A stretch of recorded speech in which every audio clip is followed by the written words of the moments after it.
Welcome to BeebeFlicks, our program where we talk about what we've been watching recently. So I'm Brigid, and here with me today are Jeff from our reference department and Alyssa from our reference department. I'm also from the reference department, in case you wanted to know. So we're going to talk about what we've been watching recently. Let's start with you, Jeff. Okay. Yes, I've been watching. We actually are partway through a couple of things that one which you talked about earlier called Mrs. America, which is a Cate Blanchett production this year, and she stars in it. And you talked about it a couple of episodes ago, but we're really enjoying it. And like one episode left of that. And the other thing I've been watching is I'm about halfway through the third season rather, of Dark, which is a German Netflix series. It's kind of sci-fi and mystery. And so by the time we do this the next time, I'll be able to talk about that because it's really worth seeing. It's a lot of fun. But what I've been watching, like in the last week or so, we just finished it. And what I'm going to talk about in more detail is another big Cate Blanchett production that she's been involved in this year, although not so much acting. She's been more behind the scenes. It's a show called Stateless, which is a 6-episode Hulu series. And it really focuses on the refugee situation in Australia. And from the show, they talk about the fact that in the world today, there's about 70 million refugees around the world in various displaced areas, and about half of those are children.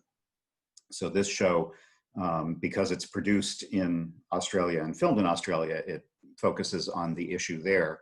Australia, as you can imagine, has a lot of refugees from the Pacific Rim, particularly Southeast Asia and South Asia. This show it's really fantastic. It's very moving.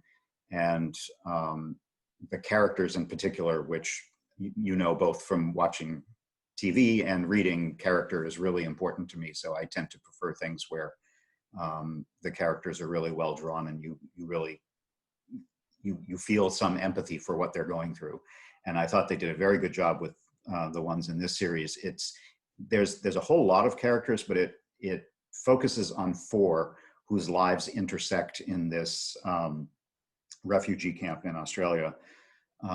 One is an actual refugee from Afghanistan who is trying to get to Australia to escape violence in Afghanistan with his wife and children. The second is a woman who works for the government. She's a sort of high-powered person who works in the Refugee and Immigration Department, and she is sent to kind of clean up the political messes and PR problems that this refugee camp has had. So she walks into this situation where there's a whole lot of difficulties going on. The third main character is just an ordinary Australian guy who gets a job working as one of the guards in this camp. And he finds himself very conflicted. His sister is very active in the pro-refugee movement. So there's a lot of conflicting emotions in their family. And for him taking this job where it's a job, it pays well, but there's a lot of personal issues that he has to struggle with. And the final character, who's really the focus of the whole program, is a woman whose name is Sophie. And she's got serious mental issues. And she is actually an Australian citizen, but because of her mental problems, she ends up, through things that are kind of hard to explain, she ends up in this camp, and they think that she is not an Australian citizen. And it's because of her schizophrenia and mental problems that this happens. So it's all of these intersecting lives, each of which has a very different perspective on the refugee crisis from inside and outside.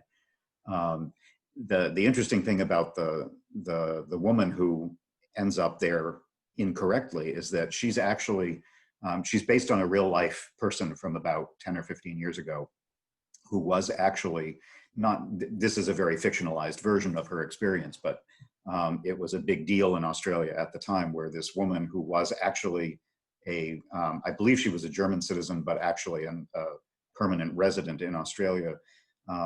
She has a job, she works for, she has a perfectly ordinary life, but because of various problems in her own life, she ends up sucked into this system where nobody understands what really happened to her. And she was there, the real life woman was there for almost a year before they figured out the problem. So it's a fascinating story that's based on this real experience. And where Cate Blanchett comes in is that the Sophie character, who comes from a very well-to-do, middle-class Australian family. She works for the airlines, but she gets sucked into what essentially is a cult. And it's run by Cate Blanchett and her husband, her fictional husband, who's played by Dominic West, who I think is probably best known for his work in The Wire. So they play this couple who run a sort of how to be your best self kind of outfit, where it's really a cult. And so this poor woman gets drawn into this environment where she's trying to solve the problems in her life through these people who are basically manipulating her. And that sends her off the rails and causes her to end up in the refugee camp. But the stories of each of these characters coming together is really powerful, each from a completely different viewpoint. And I love stories where every one of the characters is both good and bad. There's no simplistic drawing of people here. Every single one of them is dealing with things where you can imagine yourself in their situation, and it's all gray. There's no clear-cut answers. You get angry at them, then you sympathize with them. You can't imagine what you would do in their situation because it's just too complicated. So I thought they did a really superb job describing these very complex people. And because it is kind of intense, but because it's only 6 episodes, you can get through it and without feeling like you've beaten yourself over the head. I think also because so much of what we hear about refugees in the world is connected to our own immigration policies here in the United States, or we're often hearing about what's going on in the Mediterranean and Europe. So it's kind of interesting getting a perspective from a country that's similar to us in many ways and dealing with their own issues that, when was the last time you heard much about this? So I think they did a really good job with it. So that's called Stateless, and it's on Hulu. Okay. That sounds very fascinating. Intense and maybe deep, but it's intense, but it's not, I wouldn't call it depressing. There's actually even I wouldn't call it humorous, but there's some lighthearted parts to it. There's some very redemptive parts to it. So I wouldn't shy away from it because it's political and depressing. I think it's much more, there's much more going on than that. And I really came away from it feeling very good in the end. That's nice too. Alyssa, what have you been watching? So this actually came as a recommendation from a friend of ours, Brigid, because I was looking for a comedy that didn't have the secondhand embarrassment that makes me unable to stand comedies. I don't do cringe comedy very well Yeah, at all. no. So this is actually more of a satire than like a true comedy. It's called Upload, and it is set in the year 2033, and it's mostly our society, except technology has advanced, especially in one big way. You can upload your consciousness so that it lives on after death. If you are able to plan, like anticipate your death and you have means, you can live on, you can interact with the world and enjoy this beautiful vista. But there is a catch, because we still have capitalism in 2033, and there's all these in-app purchases, and not everyone gets this equal experience. And so it starts, there's 3 really main characters in this. There's the 27-year-old Nathan, who dies unexpectedly. His self-driving car malfunctions, and then he's suddenly rushed to the hospital, and his girlfriend said, who is part of a 3-generation family with unlimited data, is like, just upload to mine. And so he uploads, but it's under her account, so she controls everything. And he also interacts with the customer support specialist known as Angels. His angel is Nora, and Nathan sort of had a consequence-free life, and he's learning to see that maybe, things can not go as well for you. But before he died, he was working on a cheaper version of uploading where you could upload yourself. And so that, of course, is like, oh, well, of course he died because he was planning to like save all this money for people. So it's doing the open source version of it. Yeah. And so it's all about like the little things, what it costs, and so I watched it in a day. There's 10 episodes of it, and you won't necessarily know anybody that's in it, but I enjoyed Nathan's relationship with Nora, and I enjoyed sort of the situations that you sort of find the people in the real world and in the uploaded version. This is sounding kind of like a comedy version of Black Mirror. Yeah. Well, it also kind of reminded me, whereas of The Good Place, except it's about capitalism instead of focusing on the. It's like the capitalist nightmare version of The Good Place. Yes, and you told me that they're related in some way by the people that created it. So the Office was created by 2 people, one of whom was Greg Daniels and one of whom was Michael Schur. And Michael Schur made The Good Place, and Upload is made by Greg Daniels. Oh. So it is interesting that they've sort of both made shows about the afterlife, but what service is it on? Very different. Amazon Prime. Also, I will say, don't know anyone. The main character is played by Robbie Amell. Are people telling me that they don't know the cousin of star of Arrow, Stephen Amell? You're not familiar with him?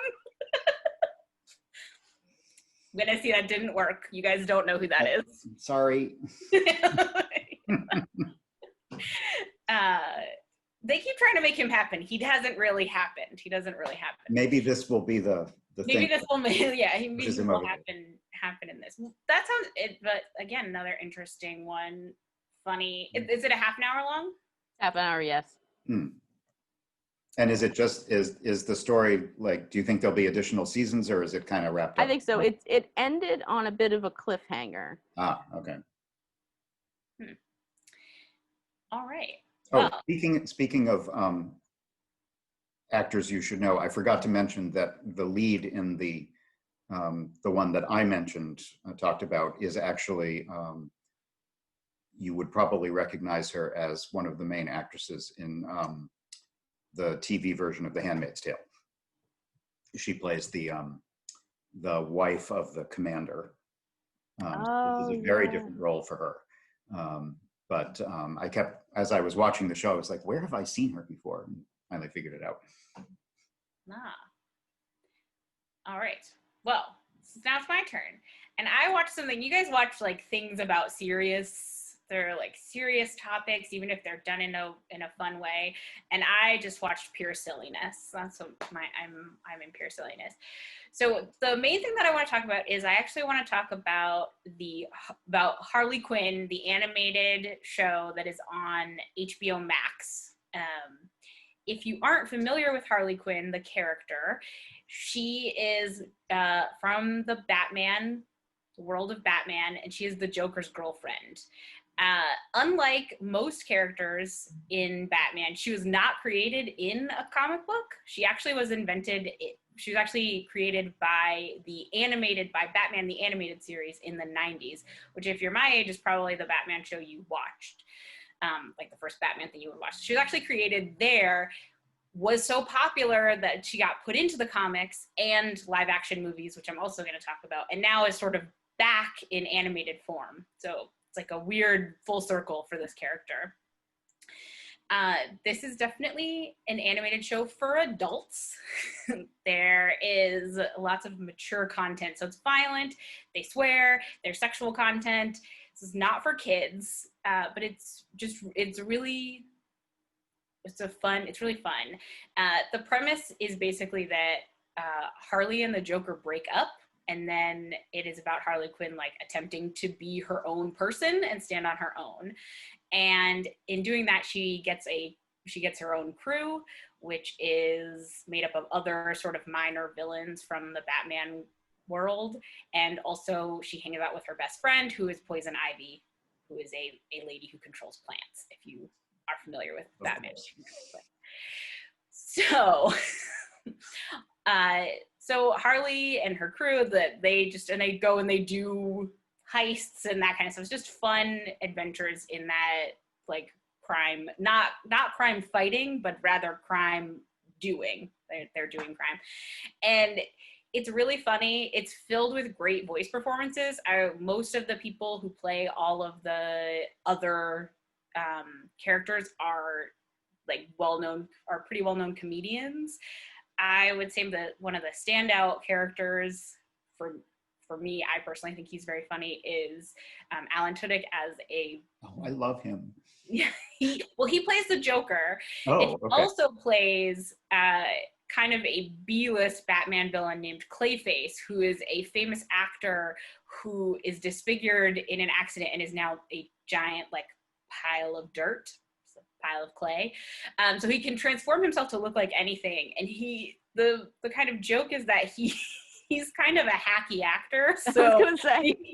he can look like whatever, but his performances are always basically the same. Yeah. It's very funny. It's really very funny, and it worked for me every time. The other sort of standout like single performance would be James Adomian as Bane. So if you're familiar with Bane from the live action Batman movies, he is played by Tom Hardy with a thing on his face, and Tom Hardy does a funny voice, which the year that the Dark Knight Rises, that's the last one, the year that came out, everyone was making Bane voices.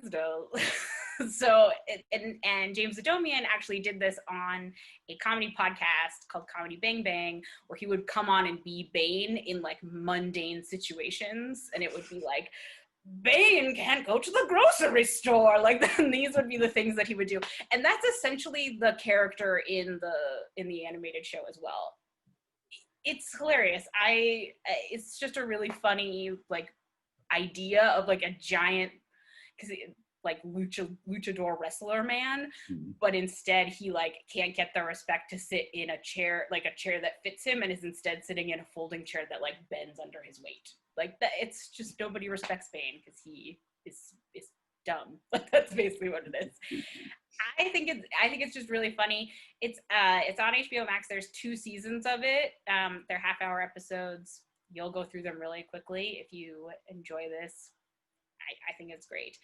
On the same note of Harley Quinn, earlier this year, as I said, Harley Quinn, super popular in the comics, was so popular in the comics that she got to cross over into the live action DC universe with Suicide Squad a few years ago. People didn't really like that movie, but they did love Margot Robbie playing Harley Quinn in that movie. So because she was beloved in that movie, she gets to make her own movie where she is Harley Quinn. And in this, it's also about Harley post breaking up with the Joker and finding her own way in life. So that's Harley Quinn. Oh, it kind of had a few different names. I think that it finally settled on Birds of Prey and the Fabulous Emancipation of Harley Quinn, but sometimes it is Harley Quinn and the Birds of Prey. You'll find them under that way.